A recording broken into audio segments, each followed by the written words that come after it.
G'day everyone. I'm going to start out this first issue of Backyard Mechanics by saying that this is not your usual how-to guide. I'm not a trained mechanic, so I do make mistakes, and plenty of them. I'm not taking the mistakes out of this video, because I reckon they're pretty funny, and then at least you'll know what not to do. So today, I'll be showing you how I go about changing wheel bearings. How do you know if your wheel bearings are buggered? Well, there's a few ways of telling. The first signs for me were having trouble keeping the Patrol in the white lines on the road. The thing was wandering all over the place. To be sure that that is the problem, there's a simple test. All you've got to do is jack it up like I'm doing, put one hand on the top of the wheel, one hand on the bottom, and give it a wiggle. If there's any play or thumping about there, then your wheel bearings are either loose or completely worn out.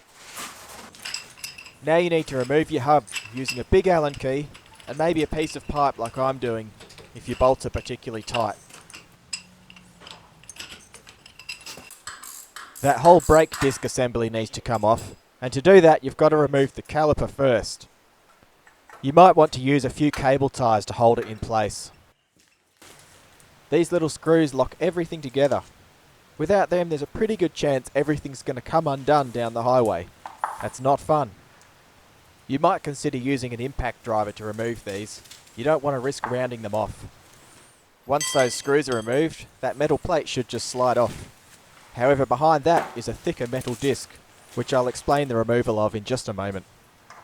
Right now though, all you've got to do is give that a bit of a wiggle, make sure you save that bearing, and the whole lot should just come straight off.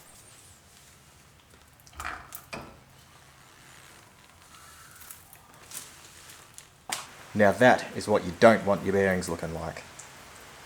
There's lots of rust. I'll be honest and say that I was a noob when I did this. So I used the wrong grease. So that would have melted and all run out of the wheel bearings. Now it's gone rusty. Now what I did fail to mention when we took it apart is this little bugger. As you can see, it's covered in brown gunk. It's going to be blurry, but this one's actually from the other side, and that's rust. So that disc is what holds this whole shindig together. Now, it's been the same on GQ Patrols, and way back in the 90s, the only option to get these off was to buy the tool from Nissan for a couple of $100. And it's a little two-pronged thing with a socket. It goes in like that, and that's how you undo it and do it up. Now, of course, these days you've got eBay, you can pick that up for about $5. Uh-oh. Turns out we've lost our special tool.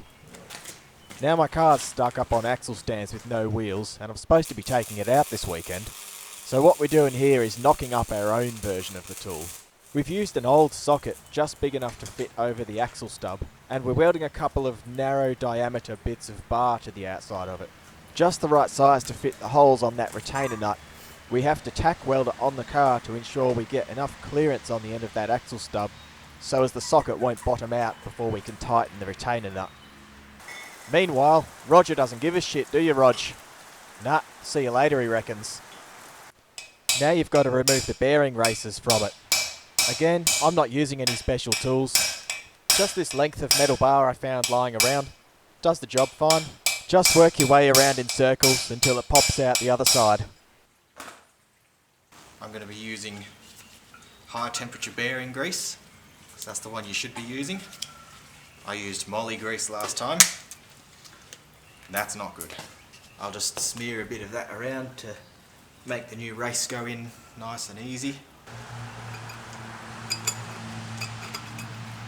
So it's super gentle, because I don't want to scratch it.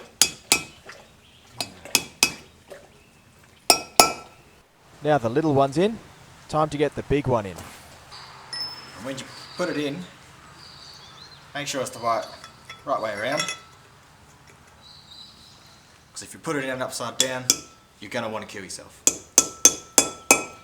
Big chunk of wood is a valuable asset, so you don't be damaging that.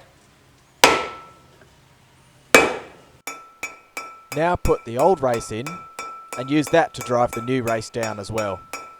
Take note that the old race is going to get stuck in there with the new race, So all you're going to have to do is flip it back over when you're done and just drive that old race back out again. So, here's the best way to grease a bearing if you don't have a proper tool for it.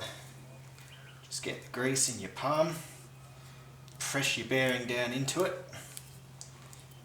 until the grease just starts to come out of the top of the rollers there. Rookie errors galore today. Just finished removing the seal I put in because you don't put the seal in before the wheel bearing.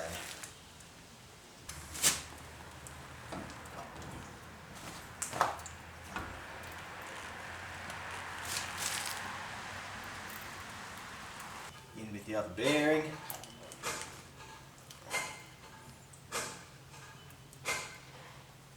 Bit more grease for good luck.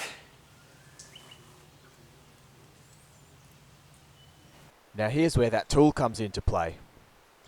First of all, you've got to crank it up real tight, about 160 Newton meters I think it was. And that's just to seat the bearings and everything in place.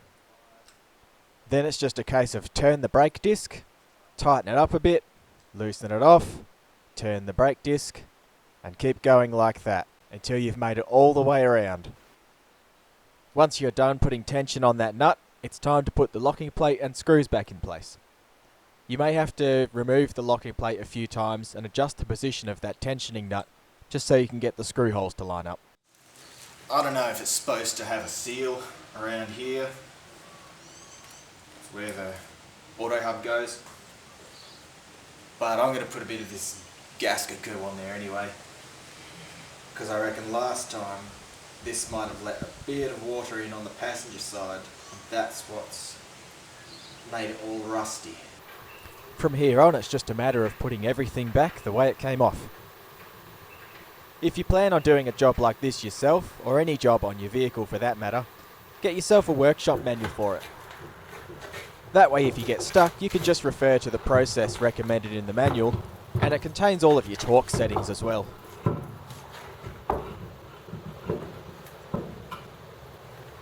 Last of all, I'd like to thank you for watching Backyard Mechanic today. I'll be doing plenty more of these sort of videos in the future as I do little bits to my vehicle here and there. So make sure you subscribe if you want to see some more of my dodgy mechanic skills, and maybe even pick up a tip or two in the process.